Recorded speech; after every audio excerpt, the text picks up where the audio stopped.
Hey everybody, it's Party Elite with a beginner's guide to Total War Warhammer. I've discussed some options that are available to a range-heavy army after the melee has started, but what about prolonging the use of range units prior to the melee? This is a great way to achieve two things.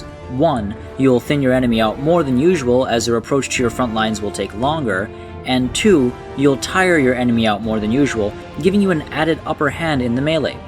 This tactic works especially well if you've got range units with superior range. This approach is a good idea if your melee units are up against a challenge. As I said, it will help cause some early damage to enemy units, and that can be the difference between a rout and your units holding their ground long enough for you to actually overcome the challenge. I've got my range units set up at the front of my deployment zone, with fire at will off and guard mode on, and the remainder of my army is a little further back. You can put melee units or cavalry on either side of this checkerboard pattern if the enemy is likely to charge into you. For the purpose of this example, I've kept the visual clutter minimal as always. This checkerboard pattern is to maximize mobility and firing time. At first, I want to approach the enemy in this shape, bringing them just outside my range. As the enemy enters the range of my front line, I open fire. Depending on the layout of my enemy, I target multiple units or focus fire.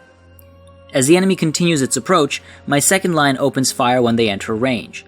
When the enemy starts getting too close for comfort, I pull my front line back and open fire once again. Next, when the enemy gets too close again, my second line falls back and forms up and opens fire. So on and so forth until the enemy catches up or I arrive at my front lines. This keeps the enemy under relatively constant fire for a longer duration. In this battle, I overestimated the speed of my troops and the enemy was able to catch up. I try to quickly fan my range units into either side, and push my melee units forward to engage. Not all is lost, however. My melee units engage, and then I'm able to move my ranged units back around and behind the enemy to open fire into the back of my foe. These maneuvers will vary depending on your specific situation, of course. Ultimately, the early use of fire and retreat helped me damage the enemy and gave my melee units a chance.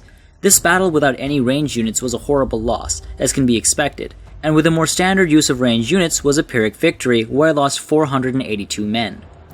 A tactic like this can cause severe damage to enemy morale before the lines even meet, possibly causing a mass rout the moment they do. Even if the melee is prolonged, you have used your units to give yourself the upper hand, or at least even the playing field if you are up against a superior enemy force, and that's what being a great general is about. For more tips and tricks, subscribe to this channel, and if there's something you'd like to see covered, let me know in the comments below.